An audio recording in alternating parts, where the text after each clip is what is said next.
When a relationship triggers you, is it good or is it bad? It depends. My last relationship with the narcissist triggered my spiritual awakening. If that didn't happen, I wouldn't be where I am. I wouldn't be here talking to you right now. So, relationships can be and usually are the biggest catalysts in our spiritual awakening journey and in our life in general. They teach us the valuable lessons that our soul needs to learn to be able to grow and to expand and to learn the lessons that our soul is here on this planet to learn. Spiritual awakening is awareness. It is being able to catch the triggers and to then use them, use your body language, use how you respond to triggers, the body cues, the emotional response that you have, and use that information for an inquiry into self, really. My biggest trigger was when someone doesn't let me speak. And this has been going on forever in my life. There's multiple layers to this. One is I'm genuinely an introvert and I shy away from conflict to begin with.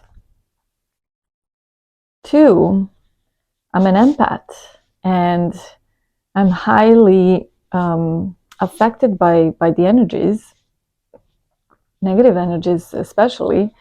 And so I'd rather step away and avoid conflict than jump right into it to prove my point or get my point across. So my whole life, I've trained myself to just step away, and I'd rather not speak at all than get into a conflict. So this doesn't, it's interesting because it didn't happen in my work.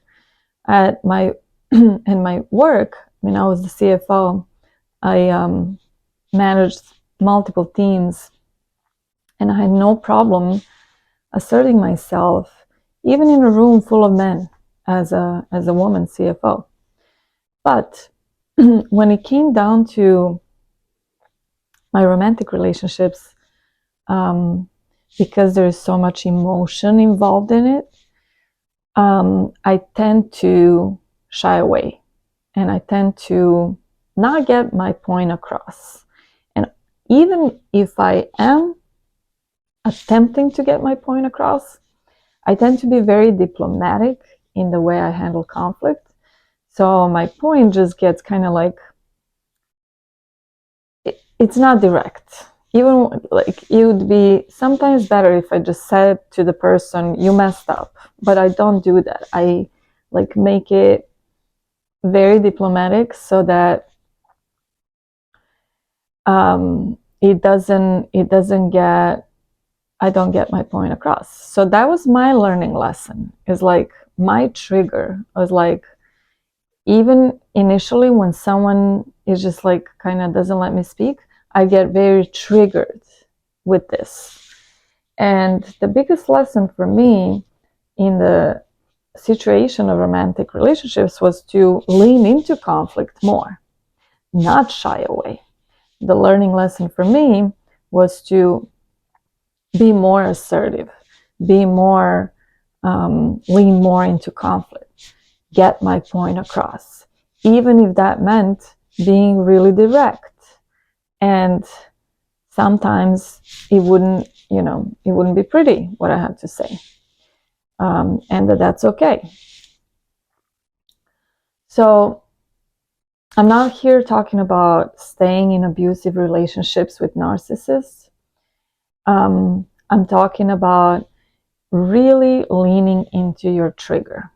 Leaning into your trigger because that is where the juice for your soul purpose, for your learning lesson in this life is when the conflict happens, and especially in romantic relationships, because the romantic relationships for us are our biggest catalyst for our awakening journey, for our souls.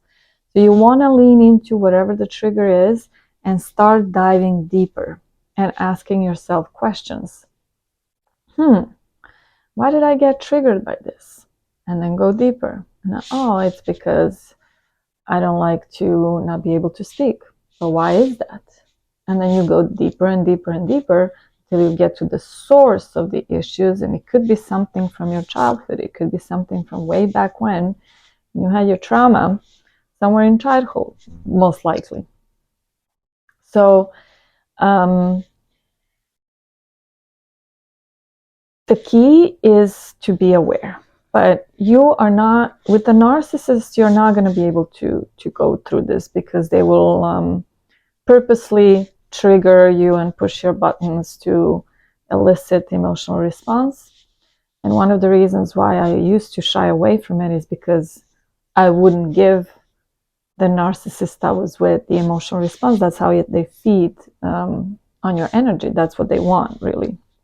I'm talking about a relationship with someone who is also on a spiritual quest journey, who is also working on themselves, who is also able to, when the conflict arises, be able to look into themselves and say, oh, okay, I got triggered because of this and that, and look into themselves as well. Because if you're not with someone who is also working on themselves, eventually that relationship will end. You are going to eventually learn or find out or realize that the relationship is not going anywhere, that you are working on yourself and the other person is not, and that just can only go, it's not gonna last a long time. It's not for a long run. I'm talking about a relationship where the conflict arises, where both of you are able to be aware of your triggers and work on yourself together. Okay? The key is to be aware of what is it that triggered you, and go deep. Let the trigger be your guide. Let the trigger be your learning tool, to learn more about yourself, to learn more about what else is there for you to work on your spiritual journey in this life. And having an awareness is literally half a battle. Because if you don't have an awareness, the conflict can just go on and on and on. No one wins. No one is aware of anything. It keeps going. And then another one and another one happens, and so on. But if you're aware that there's something in there to work on, then that's half a battle. The rest of it is the analytical inquiry into yourself, and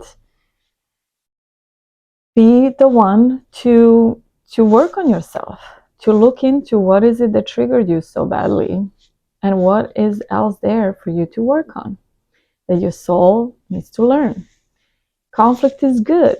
Conflict is what makes us grow and learn about ourselves.